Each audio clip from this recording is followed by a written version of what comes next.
నమస్తే వీతిని స్వాతం లక్ష్యం సమాజహితం. లాక్డౌన్ పీరియడ్లో ప్రజాప్రతినిధులు అందరూ కదిలి ముందుకొచ్చి అపనష్టాలు అందించారు. ప్రస్తుతం మనతోటి చందనగర్ డివిజన్ కార్పొరేటర్ బొబ్బ నవతారెడ్డి గారు మనతోటి ఉన్నారు. మరి వాళ్ళ డివిజన్లో జరిగినటువంటి అభివృద్ధి కార్యక్రమం అయితే లాక్డౌన్ పీరియడ్లో చేసినట్టు సేవా కార్యక్రమంలో వారిని అడిగి తెలుసుకుందాం. నమస్తే మేడం. నమస్తే అండి. మొత్తం మీద చూస్తే లాక్డౌన్ అందరికీ కూడా ఒక గుణపాఠం నేర్పింది. మరి మీ డివిజన్లో మీరు చేసినటువంటి విషయాలు ముఖ్యంగా చూస్తే లాక్డౌన్ వలన మన తెలంగాణ రాష్ట్రమే కాదు మొత్తం ప్రపంచం మొత్తం కుతలమైన విషయం మనందరికీ తెలిసిందే. కానీ ఎవ్వరూ కూడా మన జీవితంలో ఇట్లాంటి సంఘటనలు జరుగుతాయా అని కూడా మనము ఏ రోజు కూడా కల్లో కూడా ఊహించలేదు. కానీ కరోనా ఈ విధంగా మన ముందుకు రావడము, ఈ విధంగా ప్రజలందరినీ కూడా ఇలా ఇబ్బంది పెట్టడము చాలా శోచనీయము. ఎందుకంటే నాకు ఇప్పుడు దగ్గర నేను పుట్టినప్పటి నుంచి కూడా ఎప్పుడు కూడా ఇట్లాంటి విపత్కర ఆపద ఎవరికి రాలేదు. కానీ మా వంతు సహాయంగా యాజ్ ఏ కార్పొరేటర్ ఆఫ్ చందానగర్గా మేము మా వంతు బాధ్యతగా నేను ఒక కార్యక్రమాన్ని పెట్టుకొని నా చందానగర్ నా బాధ్యత అనే కార్యక్రమాన్ని పెట్టుకొని మొత్తం నా డివిజన్లో ఉన్న ఎవరెవరు పేదలు ఉన్నారో ఒక 15 days వాళ్ళ లిస్ట్ అవుట్ చేసి అర్హులైన పేదలకి మొత్తం 32 లక్షల రూపాయలతోటి 27 items ఒక్కొక్కరికి ఇవ్వడం జరిగింది. దాంట్లో మేము బొబ్బా చారిటబుల్ ట్రస్ట్ మా ఫాదర్ చైర్మన్గా ఉన్నారు దానికి. అండ్ అలాగే దాంట్లో నేను అండ్ మా హస్బెండ్, మా సిస్టర్ అండ్ వాళ్ళ హస్బెండ్, మా బాబాయ్ అండ్ మా పెదనాన్నగారు మొత్తం 7 members ట్రస్ట్ డైరెక్టర్స్ అండ్ మెంబర్స్గా ఉన్నాము.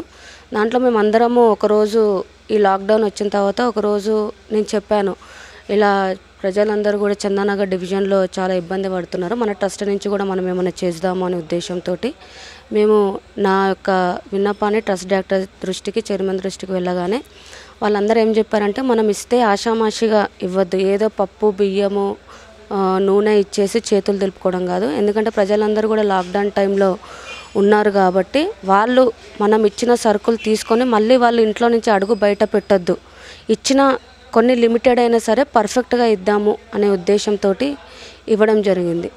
దాంట్లో మేము ముఖ్యంగా ప్రిఫర్ చేసిందంటే, వాళ్ళు ఎవరైతే నిరుపేదలు ఉన్నారో వాళ్ళు వంట చేసినప్పటి నుంచి అయిపోయే వరకు కూడా అన్ని ఐటమ్స్ మనం ఇచ్చే కిట్లో ఉండాలనే ఉద్దేశంతో 6 kg రైస్, 1/2 kg పప్పు, 1/2 kg గోధుమ పిండి, 1/2 kg నూనె, 1/2 kg షుగరు, టీ పొడి అండ్ టూత్ పేస్ట్, లక్స్ సబ్బు, రిన్ను సబ్బు అండ్ అలాగే వారం రోజులకు సరిపోయే కూరగాయలు.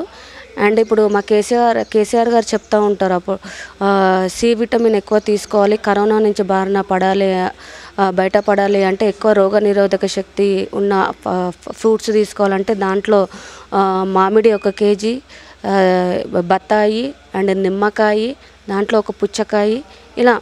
అండ్ ప్రతి ఒక్కరు కూడా మాస్కులు పెట్టుకోవాలి, మాస్కులు లేకపోతే ఫైన్ వేస్తారని గవర్నమెంట్ ఖచ్చితంగా జీవో పాస్ చేసినందుకు వాళ్ళకు కూడా ఒక్కొక్కరికి 2 మాస్కులు ఇవ్వడం కూడా మా కిట్లో 27 items పెట్టడం జరిగింది.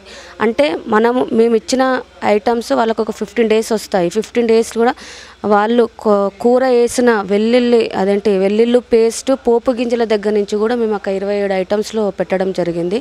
సో ఆ 15 days కూడా వాళ్ళు సరుకులు తీసుకొని వెళ్ళారు అంటే 15 days వరకు బయటికి రావద్దు అనే ఉద్దేశంతో మేము పర్ఫెక్ట్గా అర్హులైన వారికి మా డివిజన్లో ఇవ్వడం జరిగింది. ఎందుకంటే ఓట్లేసిన ప్రజలను మనము ఎప్పుడు ఆదుకోవాలి, ఇటువంటి విపత్కర టైంలోనే ఆదుకోవాలి. కాబట్టి నా చందానగర్ నా బాధ్యత, కార్పొరేటర్గా మీరు నాకు ఓట్లేసి గెలిపించినందుకు నేను ఈ విధంగా మీకు ఆపద వచ్చినప్పుడు నేను తప్పకుండా మీకు సేవ చేసుకుంటాను ఉద్దేశంతో నేను ఈరోజు ముందుకెళ్ళి వాళ్ళకు 3200 items బస్తీవాసులకు ఇవ్వడం జరిగింది. అండ్ అలాగే ఎవరైతే నిత్యం జిహెచ్ఎంసీలో కానివ్వండి, డివిజన్ పరిధిలో ఎవరైతే మనము ఇట్లా కాలనీలలో, బస్తీలలో, అపార్ట్మెంట్లలో ఎవరైతే ఇట్లా ఆపద ఉంది వచ్చి ఇప్పుడు శానిటేషన్ వాళ్ళు ఉన్నారు, కానీ పలానా రోడ్డు బాగాలేదంటే వచ్చి క్లీన్ చేయించినట్టు వాళ్ళు ఇమ్మీడియట్గా వచ్చి కోవిడ్ టైంలో కూడా వాళ్ళ ప్రాణాలకు తెగించి వాళ్ళ కుటుంబాన్ని కూడా పణంగా పెట్టి వాళ్ళు బయటకు వచ్చి పనిచేశారు. అట్లాంటి వాళ్ళకు ప్రతి ఒక్క డిపార్ట్మెంట్కి కూడా నేను నిత్యావసరాల సరుకులు ఇవ్వడం జరిగింది. దాంట్లో శానిటేషన్ సిబ్బందికి ఇచ్చాను, ఎంటమాలజీ సిబ్బందికి ఇచ్చాను అండ్ ఈ కరెంట్ లైన్మెన్స్కి ఇచ్చాను, మన ఎల్ఈడి లైటింగ్స్ చేస్తారు వాళ్ళకి ఇచ్చాను, అంగన్వాడీ టీచర్స్కి ఇచ్చాను, అండ్ వీళ్ళు ఆరోగ్య ప్రాథమిక కేంద్రం వాళ్ళకి ఇచ్చాను, బస్తీ దవాఖానా వాళ్ళకి ఇచ్చాను. అంటే ఇలా రకరకాలుగా మన పరిధిలో ఎవరైతే డిపార్ట్మెంట్స్ మనకి వచ్చి ఇలా ఫోన్ చేయగానే వచ్చి సహాయపడతారో వాళ్ళందరికీ కూడా నా వంత బాధ్యతగా జిహెచ్ఎంసీ సర్కిల్ ఆఫీస్లో ఉన్న వాళ్ళకి ప్రతి ఒక్కరు కూడా నా వంత బాధ్యతగా నేను ఇవ్వడం జరిగింది. సో నేను ఎందుకంటే నాకు టైం వచ్చింది కాబట్టి ఇటువంటి సమయాన్ని నేను తప్పకుండా వాళ్ళని ఆదుకోవాలి, ఆదుకునే బాధ్యత నా మీద ఉంది కాబట్టి నేను అందరినీ కూడా ఒక్క తాటికి తీసుకొచ్చి నా వంత బాధ్యతగా నేను బొబ్బా చారిటబుల్ ట్రస్ట్ ద్వారా ఈ యొక్క 32 lakhs తోటి ఈచ్ కిట్ వర్త్ ₹1000 ఇవ్వడం జరిగింది. చూస్తే ఇదంతా కూడా మీరు గుర్తించినటువంటి వ్యక్తులు. కాకపోతే చందనగర్ పారిశ్రామిక కారిడార్ మరి చాలామంది పేదలైతేనేమి పక్క రాష్ట్రం నుంచి వచ్చిన వాళ్ళు కూడా చాలామంది ఉన్నారు. మరి వారి విషయంలో మీరు ఎలాంటి జాగ్రత్తలు తీసుకున్నారు? నేను ఇచ్చిన కిట్స్లో కార్మికులకు ఇచ్చాము, వలస కూలీలకు ఇచ్చాము, మన తెలంగాణలో ఉన్న వాళ్ళకి ఇచ్చాము. ప్రతి ఒక్కరిని మేము డివిజన్లో ఎవరైతే ఆపదలో ఉన్నారో వాళ్ళందరినీ కూడా మేము వాళ్ళని మా ట్రస్ట్ తరపున ప్రతి ఒక్కరిని ఆదుకున్నాం. అండ్ అలాగే కేసీఆర్ గారు చెప్తారు, మీరు రైతులను కూడా ఆదుకోవాలి, రైతులను కూడా ఆదుకునే బాధ్యత మన మీద ఉంది అనే చెప్తూ ఉండేవారు. అది కూడా మేము మా ట్రస్ట్ నుంచి కూడా మేము చెప్పాం. ప్రతి ఒక్క కూరగాయలు కావచ్చు, పండ్లు కావచ్చు, ఏదైతే ఇవి తీసుకొచ్చినా కూడా డైరెక్ట్ మేము రైతుల దగ్గర నుంచి తోటల దగ్గర నుంచే తీసుకొచ్చాము. ఎందుకంటే మా ట్రస్ట్ తరపున అటు రైతుల్ని ఆదుకునే వాళ్ళని అవుతాము, ఇక్కడ పేద ప్రజల్ని ఆదుకునే వాళ్ళని అవుతాం అనుకుంటే రెండు విధాలుగా వాళ్ళకి ఆదుకునే వాళ్ళని అవుతాము. చారిటబుల్ ట్రస్ట్ ద్వారా 2 విధాలుగా మేము సహాయపడ్డాము. ఇదంతా కూడా లాక్డౌన్ వల్ల ప్రజలు బయటికి వెళ్ళకుండా ఉంటారు. కానీ కరోనా మాత్రము విజృంభిస్తుంది వాయు రూపంలో పట్టుకుంటే కూడా. మరి వాటికి శానిటేషన్ విషయంలో మరి హైపోక్లోరిన్ ద్రావణం విషయంలో మీరు ఎలా ముందుకెళ్తున్నారు? మేము గత 2 నెలల నుంచి కూడా ప్రతి ఒక్క కాలనీకి 5 times వెళ్ళాము. ఇక్కడ ఫస్ట్ ఏం చేసామంటే సర్కిల్ ఆఫీస్ ఎంటమాలజీ సిబ్బందితోటి ఫస్ట్ స్ప్రే చేయించాము. దాని తర్వాత head office GHMC DRF team కూడా వచ్చేసి ప్రతి ఒక్క ఇల్లు శానిటైజ్ చేయడం జరిగింది. నేను ముఖ్యంగా చెప్పేది కాలనీ వాళ్ళని కూడా మీకు ఏమైనా ఇబ్బంది ఉంటే మనకు కాల్ చేయండి, 24 hours మీకు అవైలబుల్ ఉంటాను అని చెప్పేసి వాళ్ళకి చెప్పుకుంటూ వాళ్ళకి కరోనా గురించి అవేర్నెస్ తీసుకుంటూ అండ్ అలాగే ఇట్లాంటి ఎవరైతే జిహెచ్ఎంసీ నుంచి సిబ్బంది వచ్చినా లేకపోతే డిఆర్ఎఫ్ టీం వచ్చినా కానీ ఏ కాలనీకి వెళ్తున్నారు, వాళ్ళు ఎక్కడెక్కడ స్ప్రే చేస్తున్నారు, కాలనీ అసోసియేషన్ వాళ్ళని కూడా దాన్ని ఇన్వాల్వ్ అయ్యి మీరు దగ్గరుండి స్ప్రే చేయించుకోండి, మీకు ఎక్కడ ఇబ్బంది ఉన్నా నాకు చేయండి అని చెప్పేసి ప్రతి ఒక్క సమస్య వాళ్ళకి 24 hours కూడా నేను అవైలబుల్ ఉన్నాను. ఇప్పుడు డిఆర్ఎఫ్ టీం వాళ్ళు రోజుకి 3 shifts వేసుకున్నారు, ఏబిసి షిఫ్ట్స్ అని. ఒక్కొక్కసారి మాకు midnight 1, 2, 3 o'clock కూడా వచ్చి స్ప్రే చేసిన సందర్భాలు కూడా ఉన్నాయి. ఆ రోజు వాళ్ళు ఇన్ఫామ్ చేయగానే నేను 1, 2, 3 టైంలో కూడా అర్ధరాత్రి కూడా వెళ్ళి డిఆర్ఎఫ్ టీంతో కలిసి కాలనీ వాళ్ళని అసోసియేషన్ వాళ్ళని పిలుచుకొని వాళ్ళకి ఎక్కడెక్కడ ఇబ్బంది ఉంటే దగ్గరుండి కాలనీస్లో వెళ్ళి స్ప్రే చేయించిన రోజులు కూడా ఉన్నాయి. అంటే ఎందుకంటే మన బాధ్యత ఈ టైంలో మనం చెయ్యాలి కాబట్టి మనం చేయాలి. ఎందుకంటే అంటూ ఉంటారు కార్పొరేటర్ గెలిపించాము ఎవరు వచ్చి పనిచేశారు, ఎమ్మెల్యేగా గెలిపించాము ఎవరు పనిచేశారు అని. అవన్నీ మనకు మాటలు అనిపించుకోవద్దు. ఎందుకంటే వాళ్ళు మన మీద ఏ నమ్మకంతో మనం గెలిపించారో అదే నమ్మకంతో మనము వాళ్ళని సేవ చేసుకోవాలి. అది స్ప్రే చేసే విషయంలో కావచ్చు లేదా అభివృద్ధి విషయంలో కావచ్చు అండ్ ఇలాంటి ట్రస్ట్ నుంచి మాకు తోచిన సహాయం ఏ విధంగా ముందుకెళ్తున్నామో ఆ విధంగా మేము కాలనీ వాసులు, అపార్ట్మెంట్స్ వాళ్ళు, బస్తీ వాసుల ముందుకెళ్ళి మా వంతు ప్రయత్నం అయితే మేము చేస్తూ ఉన్నాం. సిటీకి కొద్దిగా దూరంలో ఉన్న ప్రాంతం, ఇక్కడ పట్టణ వాసులు ఉంటారు, పల్లెటూరు వాసులు కూడా అందరూ ఉంటారు. మరి స్లమ్స్ ఎలా ఉన్నాయి? స్లమ్స్లలో మరి వారి యొక్క పరిస్థితిని మీరు ఎలా అబ్జర్వ్ చేశారు? నాకు ఇప్పుడు నా డివిజన్లో ఆల్మోస్ట్ 60 కాలనీస్ ఉన్నాయి. దాంట్లో 12 బస్తీలు ఉన్నాయి. 12 బస్తీల్లో కూడా నేను ఈరోజు ఇవ్వడం ఈ యొక్క 20 daysలో మొత్తం వాళ్ళకి ఇవ్వడం జరిగింది. ఒక్కొక్క బస్తీకి వెళ్ళి వాళ్ళకి ఎవరైతే అర్హులు ఉన్నారో వాళ్ళకి ఈ బొబ్బా చారిటబుల్ ట్రస్ట్ ద్వారా నిత్యావసరాల సరుకులు ఇవ్వడం జరిగింది.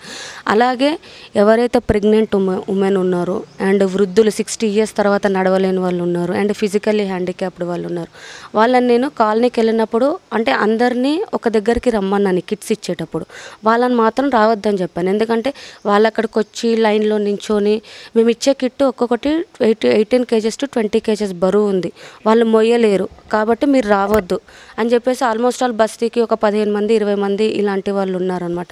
సో నేను ఏం చేశాను, ఫస్ట్ మామూలు జనాలని అక్కడ పిలిపించుకొని వాళ్ళకి ఇచ్చిన తర్వాత ఆ రోజు ఈవినింగ్ మళ్ళీ ఆ బస్తీకి వెళ్ళి ఆ ఫిజికల్లీ హ్యాండిక్యాప్డ్ వాళ్ళకి, ఆ ప్రెగ్నెంట్ ఉమెన్స్కి అండ్ అలాగే ఆ 60 వృద్ధులకు కూడా స్వయంగా ఇంటికి వెళ్ళి కార్పొరేటర్గా నేను ఇచ్చి రావడం జరిగింది.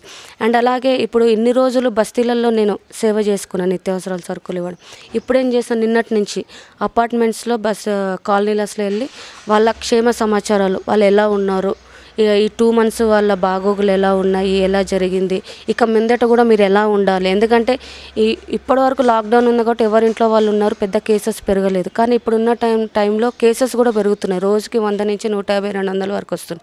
సో నేను ఏమంటే వాళ్ళకి అవగాహన అనేది తీసుకొస్తున్నారు. ప్రతి ఒక్క కాలనీకి వెళ్ళి వాళ్ళని మొబిలైజ్ చేసుకొని, వాళ్ళని మీరు ఇంట్లో నుంచి రావద్దు, ఎవరి ఇళ్ళల్లో ఎవరి బాల్కనీలో వాళ్ళే ఉండండి, నేను వచ్చి మిమ్మల్ని పరామర్శిస్తాను అని చెప్పేసి వాళ్ళ దగ్గరికి వెళ్ళి, వాళ్ళు అవసరమైతే తప్ప మీరు బయటికి రాకండి, ఎవరైనా కూరగాయలు సామాన్లు తీసుకోవాలంటే ఇంట్లో నుంచి ఒక్కరే వెళ్ళండి, అది కూడా ఒక రద్దీగా ఉన్న ప్రాంతాల్లో కాకుండా ఎక్కడైతే మీకు తొందరగా అవైలబుల్ ఉంటే వాళ్ళ దగ్గరికి వెళ్ళి తొందరగా తీసుకొని వచ్చేసేయండి. ఎక్కడ పడితే అక్కడ చేతులు పెట్టద్దు. ఒకవేళ బయటికి వెళ్ళి మీరు ఇంట్లోకి వచ్చినప్పుడు ముందే పరిశుభ్రత పాటించండి. అండ్ అలాగే మీరు బయటికి వెళ్ళినప్పుడు మాస్కులు ధరించాలి, గ్లౌజులు ధరించాలి. అండ్ తప్పకుండా రద్దీ ఉన్న ప్రదేశాల్లో ఫిజికల్ డిస్టెన్స్ మెయింటైన్ చేయాలి, అండ్ శానిటైజర్స్ వాడాలి అని చెప్పేసి ఇప్పుడు నేను కాలనీ వాళ్ళ మధ్యలోకి వెళ్ళి కూడా వాళ్ళని అవేర్నెస్ తీసుకురావడం జరుగుతుంది. అంత జాగ్రత్త తీసుకున్నా కూడా ఎక్కడో ఒక చోట కేసులు వస్తూనే ఉన్నాయి. మరి మీ డివిజన్లో కేసులు నమోదైతే ఒకవేళ వారికి ఎలాంటి అవేర్నెస్ చేశారు? నా దగ్గర ఫస్ట్ కేసు చందానగర్లో నా దగ్గర అయింది. చందానగర్ సర్కిల్లో నా దగ్గరే వచ్చింది. అది కూడా ఫారెన్ నుంచి వచ్చిన కేసు, జర్మనీ నుంచి వచ్చిన ఒక అమ్మాయికి వచ్చింది. తను ఎంగేజ్, తను కరోనా వచ్చిన తెలంగాణ తను హాస్పిటల్కి వెళ్ళింది, క్యూర్ అయ్యి వచ్చేసింది. దాని తర్వాత రీసెంట్గా ఒక 20 days బ్యాక్ ఒక 80 years అబోవ్ ముసలాముడు ఆవిడకి వచ్చింది. తనకు హాస్పిటల్లో తనకు chest problem and heart problem ఉండడం వల్ల తను హాస్పిటల్కి వెళ్తే అక్కడ అటాక్ అయిందని చెప్పారు. తనని అక్కడి నుంచి అక్కడికే తీసుకెళ్లారు. తను కూడా ఇప్పుడు సేఫ్ సైడ్గా మంచిగా క్యూర్ అయ్యి నిన్న ఈవినింగ్ ఇంటికి వచ్చింది. తను నా డివిజన్లో 2 కేసులు అయ్యాయి. ఆ 2 కూడా బయట నుంచి వచ్చిన కేసులే. వాళ్ళిద్దరూ కూడా క్షేమంగా ఉన్నారు. కానీ ఎవరు కూడా డెత్స్ జరగడం కానీ ఇట్లా కరోనా వచ్చిన వాళ్ళు కానీ వాళ్ళిద్దరు తప్ప ఇంకెవరు లేరు. నా డివిజన్లో ఆల్మోస్ట్ వాళ్ళందరూ కూడా ఎడ్యుకేటెడ్సే. నేను ఎక్కువ వాళ్ళతోటి ఫోన్ కాంటాక్ట్స్లో ఉంటాను, వాట్సాప్ మెసేజెస్లో ఉంటాను. ఇట్లా కాలనీ అసోసియేషన్ వాళ్ళతో కూడా దగ్గర ఎవరైతే ఫోన్ కాంటాక్ట్స్ లేని వాళ్ళ దగ్గరికి వెళ్ళి వాళ్ళకి అవేర్నెస్ తీసుకొస్తాం. అంటే ఏ విధంగా ఎవరితోటి ఏ విధంగా వాళ్ళకి పాస్ ఆన్ చేయాలి మెసేజెస్ అన్నట్టుగా ఆ ద్వారా వెళ్తాను. ట్విట్టర్ ద్వారా, ఫేస్బుక్ ద్వారా ఇలా అందరికీ ఏ విధంగా అందరికీ సమాచారం అందించుకుంటూ మీరు జాగ్రత్తలు పాటించాలని 2 నెలల నుంచి కూడా కొనసాగిస్తున్నాను. ఇప్పుడు కూడా అదే విధంగా నేను వెళ్తున్నాను. నిన్న కూడా సాయి కీర్తి ఎస్టేట్స్ అని చెప్పేసి అపార్ట్మెంట్లో స్టార్ట్ చేశాను. ఇలాగే అన్నీ కూడా కాలనీస్లో మిడిల్ క్లాస్ ఫ్యామిలీస్ ఇన్ని రోజులు అంటే బస్తీ వాసులను ఆదుకున్నా, ఇప్పుడు మిడిల్ క్లాస్ వాళ్ళని కూడా వెళ్ళి వాళ్ళ మంచి చెడులు కూడా తెలుసుకోవాలని చెప్పేసి నేను ముందుకు సాగుతున్నాను. ప్రభుత్వం ప్రతిష్టాత్మకంగా తీసుకుంది బస్తీ దవాఖానా. మరి బస్తీ దవాఖానా విషయంలో మీరు ఎలా ముందుకు వెళ్తున్నారు, వాటి నమ్మకాన్ని ఎలా కల్పిస్తున్నారు ప్రజలకు? నా దగ్గర 2 బస్తీ దవాఖానాలు ఉన్నాయి. ఒకటి Vemana weaker section and Indranagar weaker section. First KTR గారు చేసినప్పుడు నా దగ్గర కూడా ఫస్ట్ విడతలోనే మా చందానగర్ డివిజన్కి వచ్చింది. ఆ బస్తీ దవాఖానా వచ్చిన తర్వాత అక్కడున్న బస్తీ వాసులు చాలా హ్యాపీగా ఫీల్ అయ్యారు. ఎందుకంటే కేసీఆర్ గారే మా డివిజన్కి వచ్చారు. వాళ్ళు ఆ బస్తీ దవాఖానాకి వెళ్ళి వాళ్ళు జ్వరం వచ్చినా నొప్పి వచ్చినా వెళ్ళి డాక్టర్ దగ్గరికి వెళ్ళంగానే వాళ్ళు మంచిగా వాళ్ళని ట్రీట్ చేయడము, తర్వాత వాళ్ళకి ఫ్రీగా మందులు ఇవ్వడము అన్నీ చేయడం కూడా వాళ్ళు ఫుల్లీ సాటిస్ఫైడ్ అయ్యారనమాట. చందానగర్లో ఇది వస్తుందా అని వాళ్ళు ఎప్పుడు అనుకోలేని వాళ్ళు కూడా ఆ బస్తీ దవాఖానా చూసి చాలా మా కేసీఆర్ గారు మంచిగా చేశారు, మా కేటీఆర్ గారు మంచిగా చేశారు అని ముసలి వాళ్ళైతే బాగా మెచ్చుకుంటున్నారు. ఈ లాక్డౌన్ పీరియడ్లో మరి రేషన్ కార్డు పెంచారు, 12 kgs 1500, 500. మరి రేషన్ కార్డు వచ్చే వాళ్ళకి ఎన్ని రేషన్ షాపులు ఉన్నాయి మీ దగ్గర? మరి అక్కడ కూడా ఈ సామాజిక దూరాన్ని ఎలా పాటించారు? మా దగ్గర 7 నుంచి 8 రేషన్ షాపులు ఉన్నాయి. తప్పకుండా నేను రేషన్ షాప్లో హోల్డర్స్ అందరికీ కూడా నేను వాళ్ళకి ప్రతి ఒక్క రేషన్ షాప్కి వెళ్ళి కూడా ఎవరిని కూడా ఇబ్బంది పెట్టొద్దు మీరు ఒకటేసారి. ఎందుకంటే మామూలు టైంలో అయితే 15 days ఇచ్చేవాళ్ళు రేషన్, కానీ లాక్డౌన్ టైంలో 1 month వరకు టైం ఎక్స్టెండ్ చేశారు. మేమేం చెప్పామంటే ఫస్ట్ కూపన్స్ ఇవ్వండి, ఫస్ట్ ఒక 50 మెంబర్స్కి ఇవ్వండి, దాని తర్వాత ఒక 50 మెంబర్స్ ఇవ్వండి అని చెప్పేసి ప్రతి ఒక్కరికి కూడా ఇవ్వడం జరిగింది. రాని వాళ్ళు కూడా మా దృష్టికి రండి అని చెప్పినాము, వాళ్ళు వచ్చారు, వాళ్ళకి ఇప్పించడం జరిగింది. గవర్నమెంట్ నుంచి కూడా మాకు ఇన్ని తక్కువైనాయి అని చెప్తే ఇన్ఫామ్ చేస్తే కూడా మాకు ఏదైతే స్టాక్ లేకుండా కానీ స్టాక్ పంపించడము చేయడం జరిగింది. అలాగే అది తెలంగాణలో నివసించే వీళ్ళకి రేషన్ అండ్ వలస కూలీలకు కూడా మన తెలంగాణ ప్రభుత్వం నుంచి కూడా వాళ్ళకి 500 రూపాయలు, ఒక్కొక్కరు 12 కేజీల బియ్యం కూడా ఇవ్వడం జరిగింది. వాళ్ళకు కూడా ప్రతి ఒక్కరిని కూడా మేము సర్వే చేసుకున్నాం. ప్రతి ఒక్క కాలనీ నుంచి, బస్తీ నుంచి ఎవరెవరికి రాలేదు, ఎవరెవరు ఉన్నారు మన దగ్గర, ఎవరెవరు వచ్చి ఇక్కడ జీవిస్తున్నారు వాళ్ళ లిస్టు తీసుకొని వాళ్ళందరినీ కూడా ఒక దగ్గరికి తీసుకొచ్చి వాళ్ళకు కూడా టోకన్స్ ఇష్యూ చేసి ఈ బస్తీలో వీళ్ళు ఉన్నారు, ఈ బస్తీలో వీళ్ళు ఉన్నారు, బస్తీ వైజ్ వాళ్ళకి ఇప్పించడం కూడా జరిగింది. ఆల్మోస్ట్ ఆల్ 99% మా డివిజన్లో ఉన్న రేషన్ కార్డు హోల్డర్స్కి కానివ్వండి, వలస కూలీలకు కానీ ప్రతి ఒక్కరు కూడా గవర్నమెంట్ ఏదైతే ఈ డివిజన్లో మా కాన్స్టిట్యున్సీలో ఈ డివిజన్లో ఇవ్వండి అని పంపించిండ్రో అంతకన్నా ఎక్కువే ఇచ్చాం, కానీ తక్కువ మాత్రం ఎక్కడ కూడా ఇవ్వలేదు. అయితే మేజర్గా ఈ మధ్యకాలంలో చూసుకున్నట్టయితే మటన్ షాపుల దగ్గర, చికెన్ షాపుల దగ్గర కూడా ఎక్కువగా కేసులు నమోదవుతున్నట్టు కూడా తెలుస్తుంది. మరి ఈ షాపుల విషయంలో మీరు ఎలా అప్రమత్తత ఉంటున్నారు, వాళ్ళకి ఎలాంటి నియమ నిబంధనలు చెప్తున్నారు? మనము అంటే కరోనా టైంలోనే కాదు, అంతకుముందు కూడా మనం ప్లాస్టిక్ కవర్స్ వాడొద్దు, ఎవరైతే చికెన్ మటన్ తెచ్చుకోవడానికి బాక్స్లలో యూజ్ చేయాలని చెప్పేసి కూడా అవేర్నెస్ తీసుకొచ్చాం. ఇప్పుడు కూడా అదే విధంగా వెళ్తున్నాము. అండ్ ఫిజికల్ డిస్టెన్స్ మెయింటైన్ చేయడంలో కూడా ప్రతి ఒక్క షాప్కి వెళ్ళి కూడా మీరు సర్కిల్స్ గీయించాలి, ఆ సర్కిల్లోనే ఉండాలి. మీకు ఒకవేళ ఎక్కువ మంది వస్తే ఎక్కువ సర్కిల్స్ పెట్టండి, నీడే చూసి ఎక్కువ సర్కిల్స్ పెట్టండి. సర్కిల్లో లేని వాళ్ళు మాత్రం ఎవరికి కూడా మీరు వాళ్ళకి ఇవ్వద్దు. కంపల్సరీ సర్కిల్స్లో నించొని డిస్టెన్స్ మెయింటైన్ చేయాలి అని చెప్పేసి ప్రతి ఒక్క షాప్ వాళ్ళకు కూడా మనము ఇంటిమేషన్ ఇవ్వడం జరిగింది. ఈ చందానగర్లో ఓన్లీ చికెన్ మటన్ కాదు, ఏదైతే మెడికల్ షాపులు ఉండొచ్చు, కిరాణా షాపులు ఉండొచ్చు, కూరగాయల షాపులు ఉండొచ్చు, ఎవరైనా కావచ్చు, ప్రతి ఒక్కరు ఏదైతే ప్రజలలో నిత్యం జరిగే పనులు ఉన్నాయో వాళ్ళందరికీ కూడా మేము సూచనలు తప్పకుండా ఇచ్చాము. వాళ్ళకు కూడా శానిటైజర్స్, మాస్కులు కూడా తప్పకుండా ధరించాలి, మీరు ధరించాలి, తీసుకునే వాళ్ళ దగ్గర కూడా ఉండాలి అని చెప్పేసి స్ట్రిక్ట్ ఇన్స్ట్రక్షన్స్ కూడా ఇవ్వడం జరిగింది. ఈ పీరియడ్లో అందరూ కూడా ఇంటి దగ్గరే ఉంటారు, వాటర్ యూజేజ్ కూడా చాలా ఎక్కువ. మామూలు పీరియడ్లోనే మా డివిజన్లో, మా కాలనీలో వాటర్ వస్తలేవని చెప్పిన వాళ్ళు కూడా ఉన్నారు. మరి ఈ సమస్యను మీ దగ్గరకు వచ్చిందా, ఎలా దాన్ని సాల్వ్ చేశారు? మేము ఈ లాక్డౌన్, నాకు కార్పొరేటర్గా కొత్తగా గెలిచినప్పుడు చాలా సివియర్ వాటర్ ప్రాబ్లం ఉండే అన్నమాట. అయితే అప్పుడు మేము కేసీఆర్ దగ్గరికి వెళ్ళిన తర్వాత, అన్న ఇట్లా చాలా సివియర్ ప్రాబ్లం ఉంది, మాకు ఎట్లా అయినా మాకు చందానగర్ డివిజన్కి ఇట్లా మాకు పైప్ లైన్స్ కావాలి అని అంటే, ఆయన ఇమీడియట్గా తను, కేటీఆర్ గారు, ఎమ్మెల్యే గారు, మా మేయర్ గారు అందరు కూడా ఎక్కడైతే అవసరమైన జంక్షన్స్ పెట్టాలి, ఎక్కడైతే పైప్ లైన్స్ కావాలి అని చెప్పేసి ఒక ఎస్టిమేషన్ వేసి మాకు ఒక 6 monthsలో మొత్తం ఎక్కడైతే నీళ్లు లేని పైప్ లైన్ లేని కాలనీలు ఉన్నాయి, పైప్ లైన్ లేని బస్తీలు ఉన్నాయి, అట్లాంటి వాటి అన్నిటికీ కూడా మేము పైప్ లైన్స్ వేయడం జరిగింది. దాని తర్వాత ఇప్పుడు మాకు ఫెచ్చింగ్ ఏంటంటే, మాకు ఇక్కడ మంజీరా వాటర్ వస్తుంది, అక్కడ గోదావరి వాటర్ వస్తుంది. మాకు ఇన్ని రోజులు మంజీరా వాటర్ వచ్చింది.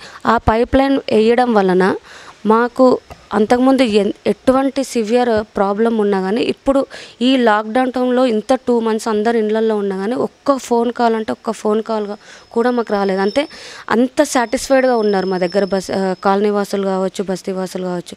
చాలా ఈ తెలంగాణ ప్రభుత్వం వచ్చిన తర్వాత కేసీఆర్ గారు ఇప్పుడు చూస్తున్నాం, కాళేశ్వరం కావచ్చు, నిన్న కొండపోచమ్మ ప్రాజెక్టు కావచ్చు, ఇలా అనేక విధాలుగా మా కేసీఆర్ గారు తీసుకునే నిర్ణయాలను బట్టి ఇక్కడ కాలనీలలో, బస్తీలలో, కాన్స్టిట్యున్సీలో కూడా హడుకో నిధులు, మిషన్ భగీరథ నీళ్ళు, మా దగ్గర 2-3 రిజర్వాయర్స్ కూడా కట్టారు. ఇవన్నీ రావడం వల్ల, అంటే ముందు నుంచి మేము ప్రిపేర్ చేసుకోవడం వల్ల గత 3 years ముందే మేము ఈ ప్రాబ్లం అనేది సాల్వ్ చేసుకున్నాం మా దగ్గర. ఆ టైంలో తీసుకోవడం వల్ల మాకు ఈ లాక్డౌన్ టైంలో త్రాగునీరు సమస్య అనేది ఎప్పుడూ రాలేదు, ఇప్పటి వరకు రాలేదు, ఇంకా ముందట కూడా రాదు అని చెప్పేసి నేను ఘంటాపదంగా చెప్తాను. ఎందుకంటే ఇదంతా చేసిందే మా కేసీఆర్ గారు, మా కేటీఆర్ గారు కాబట్టి ఇంకా ముందట కూడా మేము ఉన్నాము, మా ప్రభుత్వం ఉంది, మేము కార్పొరేటర్లుగా మేము పనిచేస్తాము, మా పైన మా సీఎం కేసీఆర్ గారు ఉన్నారు, ఎవరిని కూడా బిందెలు పట్టుకొని బయటికి వెళ్ళకూడదు అని ఇంతకుముందు మా కేసీఆర్ గారు చెప్పారు. ప్రతి ఒక్క ఆడపిల్ల కూడా బిందెలు పట్టుకొని బయటికి వెళ్ళదు. ఇప్పుడు ఎవ్వరు కూడా బిందెలు పట్టుకొని బయటికి వెళ్ళే స్థితి మా డివిజన్లో లేదు అని చెప్పేసి ఒక ఆడపిల్లగా నేను గర్వంగా మా కేసీఆర్ గారికి, మా కేటీఆర్ గారికి గర్వంగా ఫీల్ అవుతూ వాళ్ళకి ప్రత్యేక ధన్యవాదాలు తెలియజేస్తున్నాను. చూసినట్టయితే నిత్యం ఎప్పుడు కూడా అనాథలైనటువంటి అనాథ ఆశ్రమాలు, వృద్ధుల ఆశ్రమాలు ఇక చూస్తే మరి ఇప్పుడు ఎక్కువ కూడా నిరుద్యోగ లేని యువత, మరి వాళ్ళ విషయంలో వాళ్ళు కూడా ఎప్పుడు ఇక ఉద్యోగం లేదని తిరుగుతుంటారు, వాళ్ళ విషయంలో మీరు ఎలాంటి చర్యలు తీసుకున్నారు? మేము ఉద్యోగం లేను మా డివిజన్లో అట్లాంటివి ఎప్పుడు కూడా నా దగ్గరికి రాలేదు. కానీ వచ్చిన వరకు కూడా నేను మా ఎమ్మెల్యే గారి దృష్టికి తీసుకెళ్తాము. వాళ్ళకి చేతనైంది ఎక్కడ పెట్టేయాలంటే ఎమ్మెల్యే గారితోటి మేముతోటి కలిసి వెళ్ళి ఉద్యోగాలు పెట్టిస్తూ ఉంటాము. అండ్ అలాగే వాళ్ళకి ఏ సమస్య ఉన్నా మా దృష్టికి రండి అని చెప్తాం. మాకు ఒకవేళ నా పరిధిలో అయ్యేటట్టుంటే నేను చేస్తాను. ఒకవేళ నా పరిధి దాటి ఉందంటే ఎమ్మెల్యే గారి దృష్టికి, మేయర్ గారి దృష్టికి తీసుకెళ్ళి కూడా ఈ సమస్యలు పరిష్కరించే దిశగా మేము డివిజన్లో సాగుతున్నాం. ఉన్నటువంటి పరిశ్రమలో లోకల్ పీపుల్కి ఎక్కువగా అవకాశాలు ఇస్తలేరు, బయట వాళ్ళు వచ్చిన వాళ్ళకి అవకాశం ఇస్తున్నారు అని కొంత వినబడుతున్న సమాచారం నిజమేనా? మరి ఒకవేళ అలాంటి సమస్య ఉంటే మీరు ఎలా తీరుస్తారు? ఇప్పటివరకు అయితే అలాంటిది ఏం లేదు. ఫస్ట్ ప్రిఫరెన్స్ లోకల్ వాళ్ళకి ఇస్తారు, దాని తర్వాతనే అది వాళ్ళకు ఉంటుంది. కానీ మీరు అడిగిన క్వశ్చన్కి మాత్రం ఇంతవరకు నాకు ఎప్పుడు కూడా అట్లాంటి రాలేదు, అట్లాంటి కంప్లైంట్స్ కూడా ఎప్పుడు రాలేదు. ఒకవేళ అట్లాంటివి ఉన్నా కానీ మేము తప్పకుండా ఆ సమస్యను పరిష్కరించే దిశగానే నేను మా ఎమ్మెల్యే గారు వెళ్తాం.